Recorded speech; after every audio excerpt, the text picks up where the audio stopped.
Assalamualaikum warahmatullahi wabarakatuh. Waalaikumsalam warahmatullahi wabarakatuh. Kami dari kelompok 3 Fakultas Ekonomi Bisnis kelas 3C Manajemen Pagi ingin melakukan kegiatan mini riset di salah satu sekolah Muhammadiyah yang bertepatan di Jalan Tita 2. Langsung saja ke narasumbernya, Bang Makruf. Saya ingin bertanya, bagaimana sih cara sekolah ini bisa menerapkan pendidikan agama Islam berdasarkan prinsip Muhammadiyah pada siswanya? Terus jalan dulu. Baiklah ya. Jadi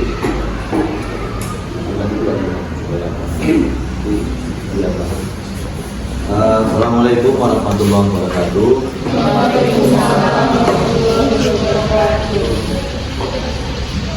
Bersyukur kepada Allah, selawat dan salam kepada Rasulullah Sallallahu Alaihi Wasallam. Pada sore hari ini kita berjumpa di kompleks pimpinan cabang Muhammadiyah Medan Perjuangan. Ini kompleks pimpinan cabang Muhammadiyah Medan Perjuangan. Jadi pimpinan cabang Muhammadiyah Medan Perjuangan itu bagian dari seluruh pimpinan daerah Kota Medan. Bagian. Jadi kalau jalannya dulu nanti mau gue bapak jawab ya. Ini apanya? Hierarki atau struktur organisasi Muhammadiyah ya. Nah, jadi Muhammadiyah itu strukturnya kayak negara ya. Kayak negara Republik Indonesia. Jadi yang pertama pimpinan pusat Muhammadiyah ya.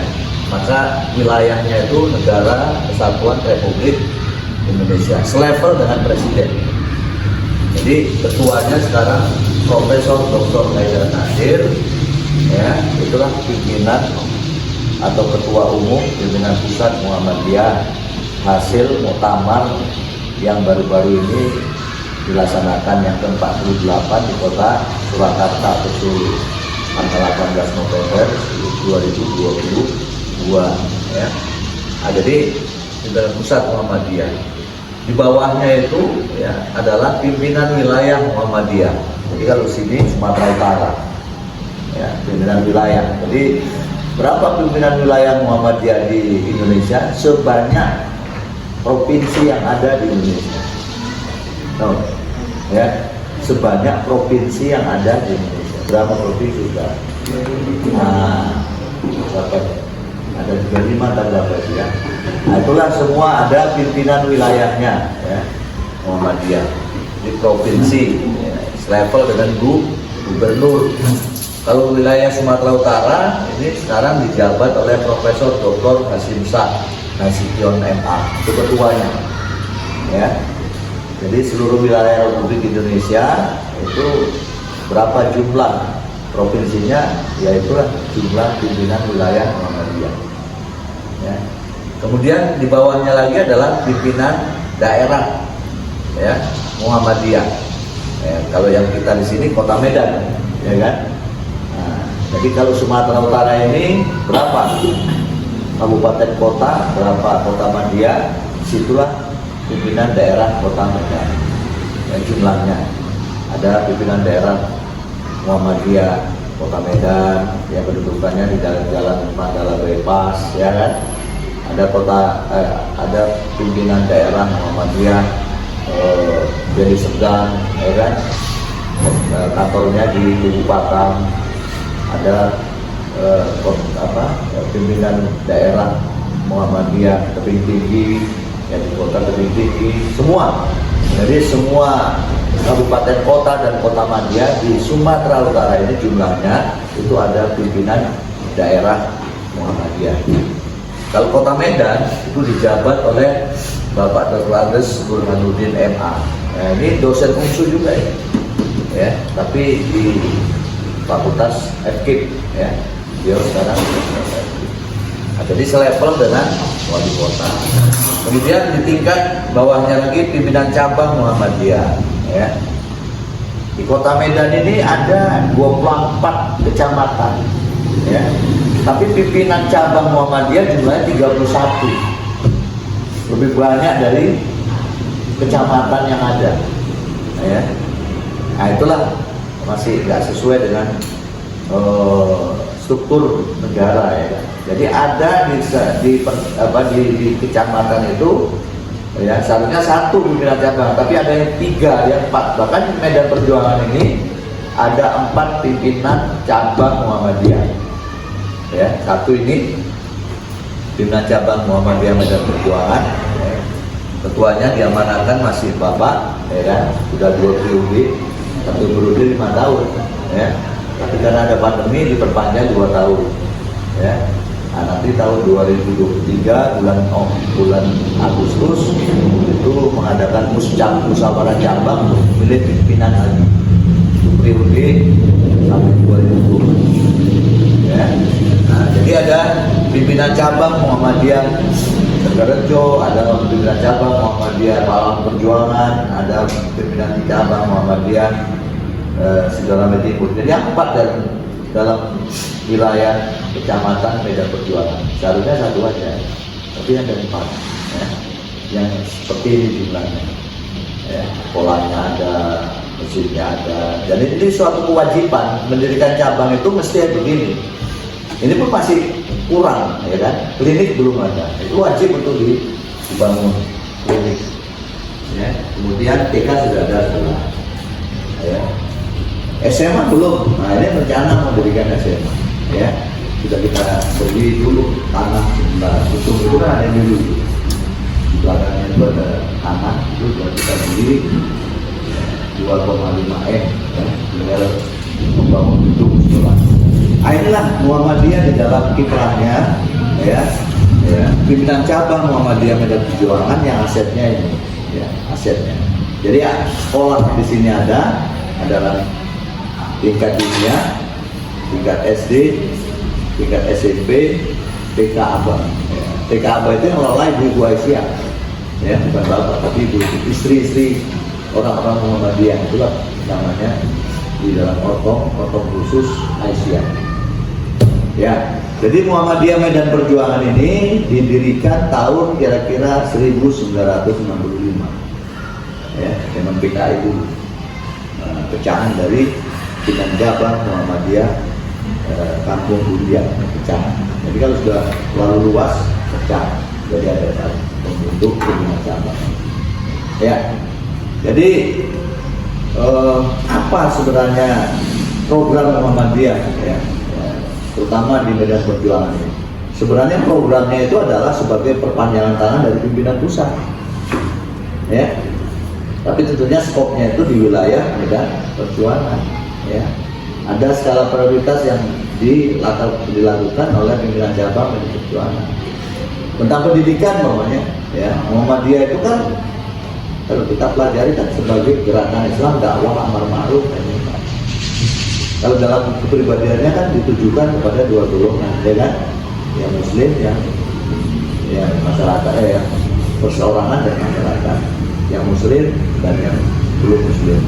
Nah, jadi sekolah di Muhammadiyah di samping untuk mendoktrin ajaran Islam kepada anak-anak didiknya dari tingkat SD, TK, ya, sampai dengan SMP di sini, tujuannya adalah bagaimana supaya umat Islam itu paham dengan agama, di samping memiliki ilmu pengetahuan. Sama dengan doktrin di UMSU. Jadi UMSU itu kan cuma Bapak bilang sebagai misi, ya kan? Misi. Jadi UMSU itu misi, bukan hanya seperti Umar, seperti Dharma Agung, ya kan? Seperti Dharma Wangsa. Mereka itu bukan misi, ya. Mereka itu hanya sekedar lembaga pendidikan untuk mencerdaskan bangsa. Tapi Muhammadiyah tidak. Di samping mencerdaskan bangsa, anak mahasiswanya, tapi ada target agar tamatan dari UMSU itu di samping memiliki kecerdasan intelektual, memiliki kecerdasan spiritual, yaitu agama, sehingga nanti tamatannya menjadi sarjana muslim. Nah, itulah target. Jadi di tingkat SD, SMP itu juga tamat dari sini supaya menjadi siswa-siswi yang muslim, berakhlak mulia. Nah, gitu ya. Nah, jadi targetnya di situ. Ya. Diberikan doktrin agama begitu kuat saja pun kadang-kadang anak itu nggak jadi orang yang baik, ya kan? Apalagi nggak sama sekali. Nah, kalau di negeri mamanya di sekolah-sekolah umum itu kan agama cuma satu pelajaran aja, tapi di sini kan enggak. Hampir seluruh hari-harinya itu diisi dengan bagaimana mereka itu kental dengan suasana Islam, ya kan? Masjidnya sudah ada, ya kan? SMP yang masuk pagi itu diarahkan sholat Jumatnya ada, ya kan? Sholat berjamaah, semua sholat berjamaah, nggak boleh enggak, ya. Ketika waktu sholat samping.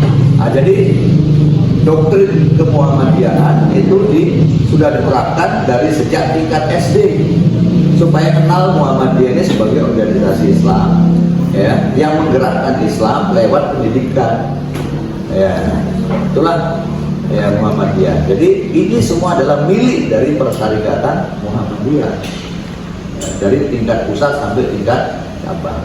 Jumlahnya itu kan sudah kalian tahu kan, ya kan, ribuan. Waktu kita adakan diskusi itu, hasil diskusinya kan, nah, dari bidang pendidikan itu kan begitu banyak, ya. Nah itulah Muhammadiyah. Oke, apa lagi? Bertanya. Apa sih yang membedakan sekolah ini dengan sekolah yang lain? Oh ya itu tadi ada doktrin apa, ada misi kita, ya. Kalau sekolah negeri itu agamanya kan cuma 1 minggu sekali kan. Nah, pelajaran agama mungkin kamu yang dari negeri merasakan itu, ya. Tapi kalau di Muhammadiyah kan enggak, ya. Ada tahfiz Quran itu 1 minggu itu ya sekali. Ada pendidikan Islam dan Muhammadiyahnya, Islamnya itu seminggu 4 kali, ya. Ada kajian akidah, ada kajian akhlak, ada ibadah, ada muamalah. Itu satu-satu, ya, sampai 4 hari.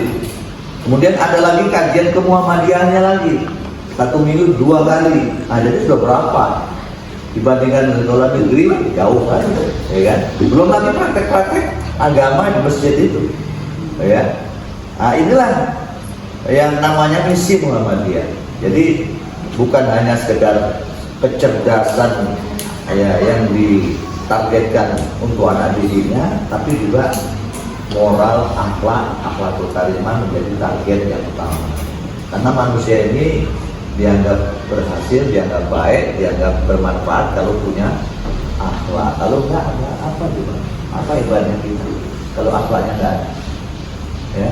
Kalian sendirilah punya pimpinan, kalau akhlaknya enggak ada, uang berlebih, ya, uang negara, apa namanya? Ya. Punya suami tapi penipu, punya istri juga demikian, pendusta, apa? Nah, agama mengajarkan anti, ya, perilaku seperti sehingga menjadi akhlak, menjadi kebiasaan. Untuk yang berbuat salah, jahat itu memang betul-betul itu manusia, ya. Jadi Muhammadiyah itu kepingin memanusiakan manusia. Apakah sekolah ini juga bisa dimasukin atau ada calon siswa yang tidak beragama Islam, Pak, untuk masuk? Oh iya, ada sekarang siswanya bukan beragama Islam, ya, Kristen, yang Hindu ada, tapi nggak seberapa karena mereka juga punya sekolah sendiri, ya. Tapi ada, sama dengan usul kan ada yang juga Muslim, ya. Ya, target kita itu sebenarnya mengenalkan Islam kepada mereka. Yang diharapkan, ya, endingnya itu agar mereka itu nanti bisa kenal dengan Islam dan diharapkan bisa untuk menjadi seorang Muslim. Tapi kan kita nggak paksa. Ya, Muhammadiyah ini kan gerakan wasatiyah atau wasatiyah, ya, moderat. Ya, moderat itu ya luas, semua pihak itu harus menerima kondisi kita. Karena luasnya juga ekstrim, radikal, ya, tidak pernah nyalakan, yo kalau itu dosa, betul ini sholatnya, ya kan? Cuma di dalam kajian-kajian kritis, ya, mengkoreksi kembali ibadah-ibadah yang pernah kita lakukan apakah sesuai dengan tuntunan Al-Quran atau Sunnah. Itulah di sini pun begitu. diajarkan seperti itu. Jadi anak-anak itu kritis, dia latih itu. Nah, lagi Apakah fakir miskin bisa mendapatkan bantuan untuk bersekolah di sini, Pak? bisa, ya. Nah, itu kalau mereka itu menyatakan kondisi kemiskinannya, dia lapor, dia nggak mampu, maka sebagai solusinya, nah, itu kan ada kotak infak tadi ya, di masjid itu, berderet ya. Nah, itu ada buat anak yatim. Prioritasnya adalah ketika dibongkar nanti berapa juta dapat, itu untuk uang sekolah anak yatim yang ada di sini dibayarkan. Sehingga memasukkan itu biasa, bisa menggaji guru, anak yatim terbayar, ya kan? Ya, jadi bukan nggak bayar, tapi bayarnya itu ada ya, infak dari orang-orang dikumpulkan untuk membayar ya anak yatim di sekolah di sini dan sebagainya. Nah, itu ya. Nah, sehingga mereka tertolong, ya, mana tahu ya, anaknya itu punya potensi, ya kan? Nah, jadi bukan orang-orang kaya aja punya potensi, anak orang miskin pun kadang-kadang juga punya potensi, bahkan lebih hebat lagi. Jadi kalau mereka nggak punya dana untuk nggak sekolah, ini kan namanya potensinya hilang, ya. Tapi dengan dibantu oleh Muhammadiyah itu, maka mereka akan tertolong dan menjadi mungkin diharapkan menjadi anak bangsa sumber daya manusia yang bermanfaat untuk masyarakat. Ya, nah jadi di Muhammadiyah itu ada namanya majelis ya, majelis. Setiap apa ini ada dibantu oleh majelis biasa. Nah, pimpinan cabang Muhammadiyah Perjuangan, tentunya kan nggak bapak sendiri yang ngurus kan. Nah kalau ini ketua bapak, ya kan, sekretarisnya Sutarno, bendaharanya M. Ihsan, ada 4 lagi sebagai anggota pimpinan. Nah ini 7 orang dibantu oleh majelis pendidikan dasar menengah. Itu yang membidangi pendidikan ini. Ada ketuanya, ada sekretaris, ada bendahara. Ya itu bendaharanya masih di situ nunggu ada orang bayar sekolah nanti ya kan.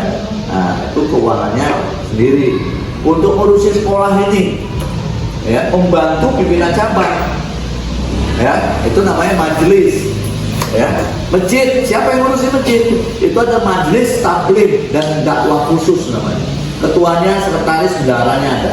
Yang ngurusi khusus masjid untuk mengatur dakwah khatib, pengajian dan sebagainya. Ya, ada MPS, ya kan, majelis pelayanan sosial. Ya, majelis pelayanan sosial itu ngurus apa?